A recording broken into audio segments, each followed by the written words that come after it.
Alright friends, we got the all clear, so twin day. Let's go. Hello everyone, welcome aboard. My name is Jackie. I'll be driving you guys around the Harambe Wildlife Reserve today. Now before we make our way out onto the reserve, I have a couple of things that I'd like to go over with you. First things first, personal items. If you got them, you love them, and you want to keep them, you better hold on to them tightly. If there's anything that's lost at the side of this truck, I won't be able to go back and get for you. Keep your hands on snake mics inside the vehicle at all times. We'll be making our way through some thick brush, and the bushes do have pretty long thorns. Alright, we're starting our adventure right here in the Little Ituri Forest. In this back corner over here on the right hand side, there's a pretty tall brown animal. It's got striped front and back legs like a zebra.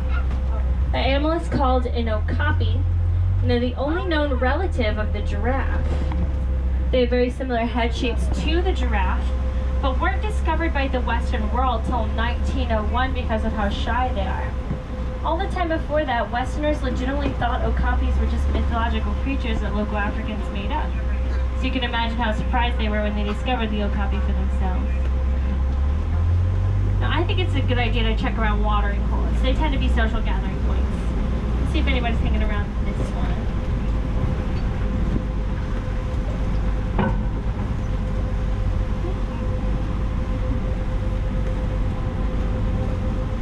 There's a black rhino on the left. Black rhinos can get up to 3,000 pounds. They're widely poached for their horns, which are only made of keratin, the same material your hair and your nails are made from. Keratin doesn't really serve a purpose to humans other than being hair and nails, though. They're basically being poached for no reason, and humans are their only known predators.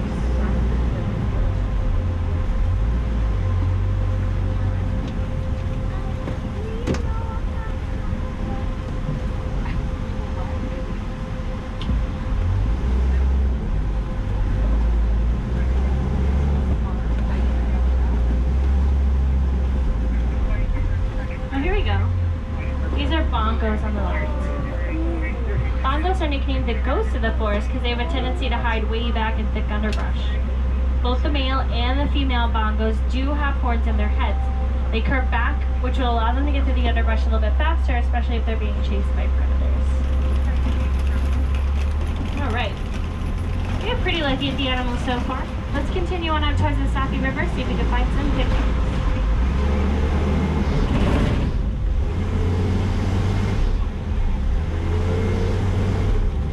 Hippos are going to spend a lot of their time underwater. They can even remain submerged for 8 minutes without needing to come up for a breath of air.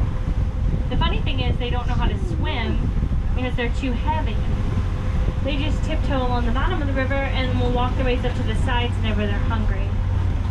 They're herbivores, so they like to eat vegetation, and even have special molars at the back of their mouths for grinding the vegetation up with, and 18-inch long incisors at the front of their mouths they use for self-defense. They are the most dangerous animal in all of Africa. It looks like their backs are up here around this corner, so we'll head over there and see if we get a closer look. The birds on the island in the center are called pink-backed pelicans. They get their name from a pink coloration they'll receive in their back during mating season. Both their males and their females help to incubate their eggs, and those eggs will remain incubated for 30 days before they hatch. Yeah, she's right there. She's hold her head up.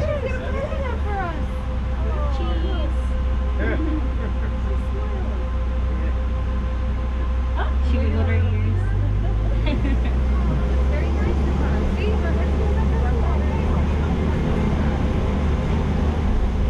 Let's see if we can find some Nile crocodiles. So Nile crocodiles, they do have a bite force that is strong enough to break bones, and they can take down animals 10 times their own size. They'll get up to 20 feet long and run at 10 miles an hour while on land. Their females are very protective of their babies. They even help their babies hatch from their eggs by softly rolling the eggs around their mouths. Once a baby crocodile is hatched from its egg, its mother will carry it around in her mouth to keep it safe from predators. Now, crocodiles are a little bit different than alligators in the fact that they don't like to spend all of their time in the water. They like to lay on the sides of the river sometimes, and you'll see them with their mouths wide open. And that's how they keep cool. They have a gland in the back of their throat that they release body heat from because they don't sweat. They're cold-blooded reptiles. On the right-hand side,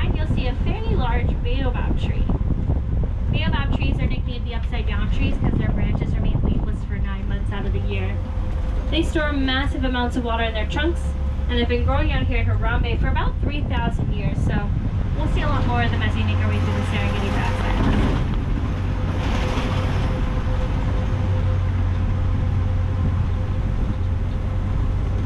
At the bottom of the hill here on the right-hand side, you'll see a big pile of brush. Next to that are two little springboks. Springboks get their name because they literally will just spring straight up in the air whenever they're frightened or overexcited. It's called cronking. They're in the top 10 percentile of fast animals in the world. Their speeds range between 50 and 60 miles an hour. They won't get any bigger than those guys are though. They're only about 80 to 100 pounds and 3 feet tall, full grown.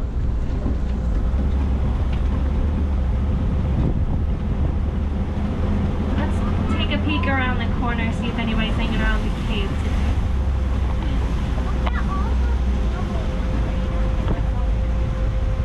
Oh, African wild dogs. It's cool outside, so they're running around. The wild dogs are led by one alpha male and one alpha female. And the only ones allowed to breed are the two alphas. And then everybody else in the pack is required to help raise their babies. Once their babies are older, they'll be really in tune with each other's body language, which makes them very successful hunters, even more so than some of the bigger cats.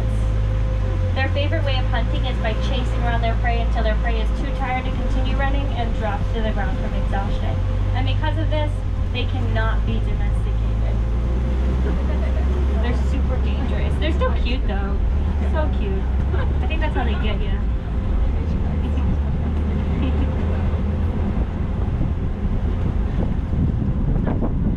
The orange cone-like structures you'll see all around the savanna are termite mounds. They're made from dirt, dung, and saliva. They'll spend the day baking in the hot sun till they're hard like cement, in which case elephants and giraffes use them as scratching posts. And once they get worn down just enough, they make great lookout points for the little animals that live on the reserve, like the springboks we saw earlier. But they can get up to like 30 feet tall in more humid areas, so it may be a while before they get worn down. Speaking of tall things, there's a giraffe right there, standing in the middle, peeking her head up out of the tall grass. There's 7 subspecies of giraffe. The ones that live out on this reserve are called Maasai giraffes. They have a jagged edge to their spots. It looks like someone was coloring them in but didn't really keep inside all the lines.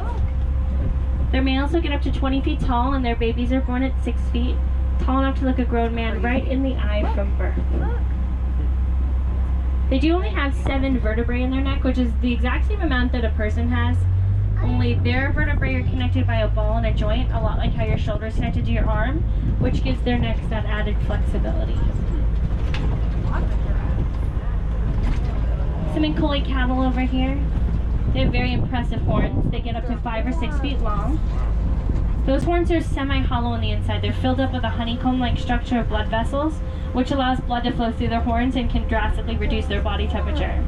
Since they're almost hollow, they're only about 10 pounds each, so they're not very heavy at all. How will the animals react to the storm coming up? You know, like any animal would act during a normal storm. They're pretty chill about it. A lot of the animals will go and hide and find shelter. Like you won't see a lot of birds around when it gets closer, of course. These animals are taken care of very well, so they have special locations backstage where they'll be kept and taken care of by keepers. They don't seem very panicked. Oh, and then he starts to run away. He's panicking.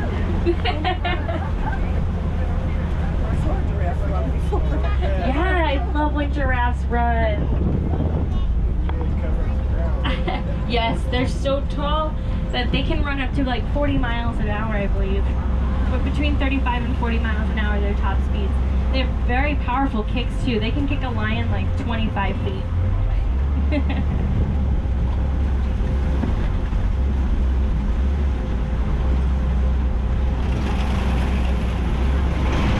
can't find any animals over here.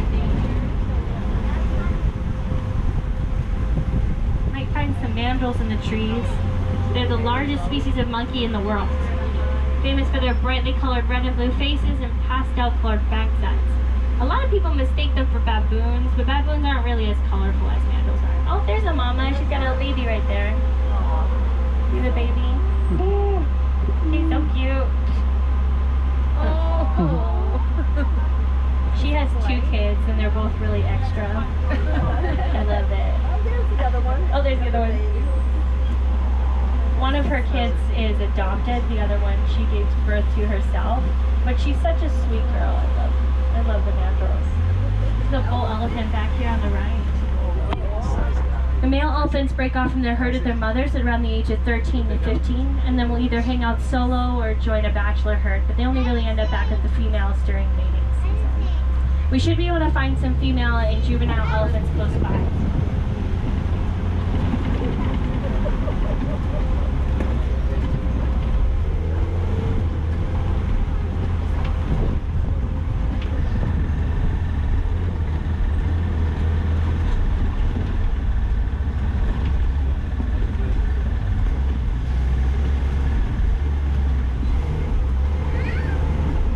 Be able to see him as we cross the bridge here. I think he's tucked pretty far back in that corner there.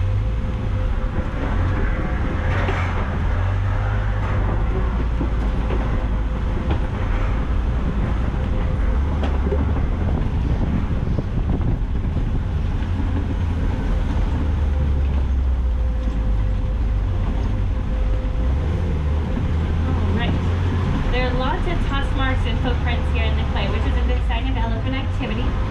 Elephants do enjoy eating clay because it gives them extra vitamins and minerals they're probably not going to get from eating regular vegetation alone.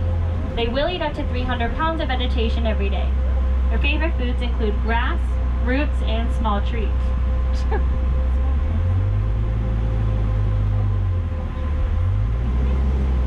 She's smart. Ate all the food over here. She doesn't have to share with anybody else. A couple more over this corner here. I think there might be some down by the watering hole around the corner. Now, both male and female elephants have beautiful ivory tusks at the front of their mouths. They're often the reason why elephants are poached. Organizations like Disney's Wildlife Conservation Fund have been working hard to help animals like elephants been dying off from excessive poaching and habitat loss. They do accept donations at some of the merchandise locations and restaurants around Animal Kingdom, so if you guys are interested in helping the animals too, I would definitely consider making a donation over there.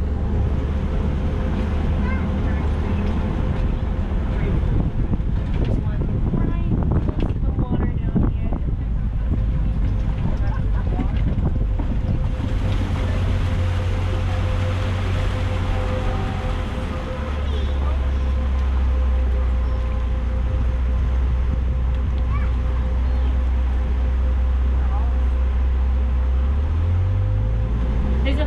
Greater flamingos in this pool here to the left. Greater flamingos are the tallest and the lightest in color of the flamingo species. They get their pink coloration from eating small brine shrimp and algae, and it takes them about a year before they start to get the coloration in their feathers. So their young are the ones with the gray feathers. They're almost full grown now, and they're just still waiting to get the pinkness into their feathers. It'll be a couple more months before that happens for them.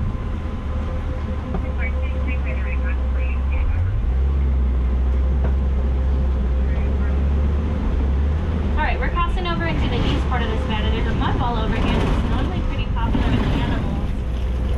If anyone's around.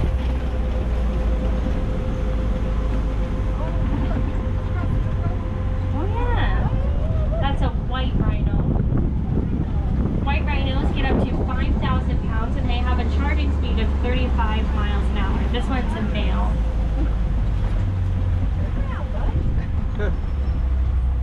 Okay, bye. He's got places to be. Maybe we'll catch him on the other side. But white rhino used to be white rhino because white means wide in Afrikaans. And the name evolved into white when Westerners started to settle in Africa. And the reasoning is so silly. They just didn't understand what the locals were calling them. So it just evolved. And everybody was kind of cool with it.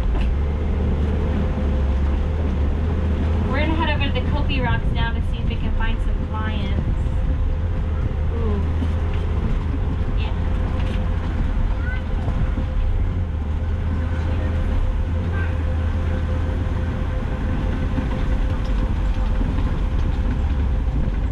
Lions will often sleep or rest during the day for about 20 hours every day. They become a little bit more active at night because that's when they like to go out and hunt. It's a female lion's job to find food, and male lions will stay behind to protect the pride. They make sure no other male lions take over their territory while they're away. They'll roar to keep in contact with their pride members, and you can hear their roar from about 5 miles away. I think they may be out here still. Quite possible that they're hiding now. Ooh, pothole. There's the white rhino. Here. We'll check on this side.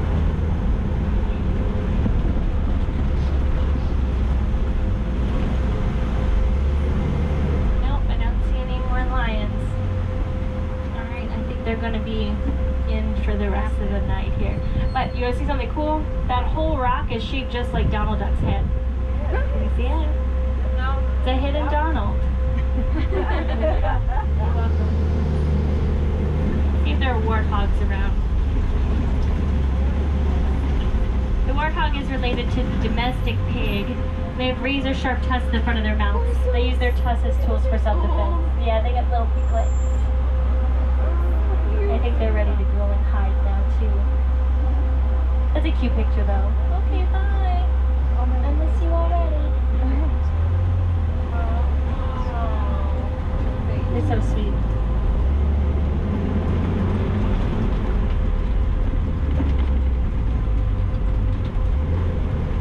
There's some ostrich eggs underneath the tree here on the right-hand side. Each one of their eggs is about 3 pounds, very strong. A grown male can stand right on top of an ostrich egg and it wouldn't even break.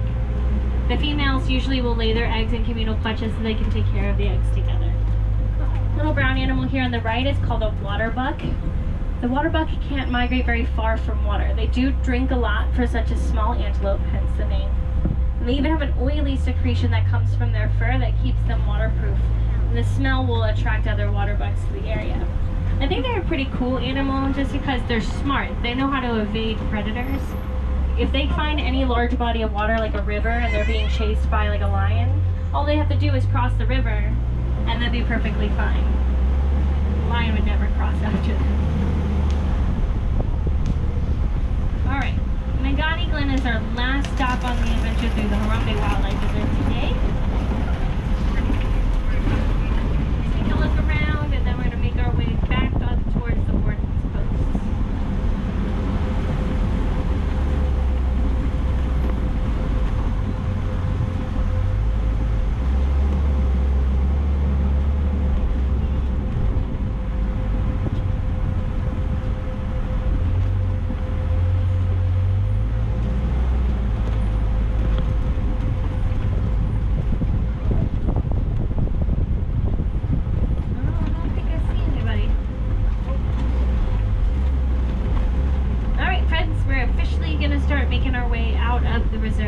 I do hope you guys learned a little bit about the animals along the way, and of course if you didn't get enough animals, you'll be able to see plenty of them around the park. In fact, if you go to the map pool, they usually have these white cards that say Animal Guide at the top, which will let you know what section of the park each animal is if you're looking for anybody in particular. If you're looking for an adventure that's close by, you can still head down the Gorilla Falls Trail. And along that trail you can find lowland gorillas, naked mole rats, meerkats. There's a frog over there that's as big as your face, an aviary. There's some more zebras and an underwater viewing of the hippos, which is pretty cool, so definitely check it out. For those of you who are wilderness explorers, you'll need to know the name of this truck in order to get your badge. You guys have been riding on Simba 1. That's S-I-M-B-A and the number 1, which will go in on page 14 of your Wilderness Explorer's Hand Guide. But of course, before you guys can do anything at all, I gotta go ahead and release you all back into the wild. This is the perfect opportunity for you guys to gather up all those personal items of yours. Double check the rows as you exit the truck and don't leave any free souvenirs for the next people riding this truck here today. And once again, my name is Jackie and it has been my pleasure driving you guys around the Harambe Wildlife Reserve. I want to thank you guys so much for choosing Kilimanjaro Safaris. I know you could have chosen anyone else, but you guys picked us. So when it comes to safaris, we go wild.